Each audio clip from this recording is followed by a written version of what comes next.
Paano i-off ang screen ng TV habang naka-play pa rin yung YouTube na pinapanood? So, halimbawa ito si Papa Dudot, isang love story, tapos i-off lang yung screen pero tuloy pa rin. Ito yung siya.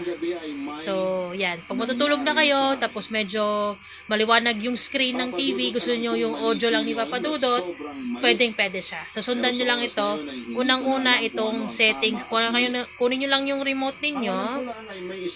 Tapos itong settings. Pindutin ang settings. So, dyan tayo sa audio. Select natin yan. Dito tayo sa advanced settings. Advanced settings. Select lang natin yan. Advanced settings. Tapos, punta tayo sa turn off the TV screen for an audio-only experience. So, select mo lang yan. Tapos, makikita mo na your screen will turn off in 6 seconds. Then, press any key to turn on your TV screen again. So, i-click lang.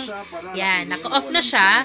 So, wala na tayong makikita na video ni Papa Dudot, pero napapakinggan pa rin natin ang Papa Dudot stories.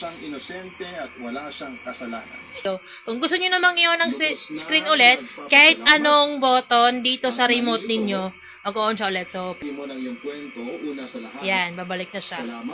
So, yun lang.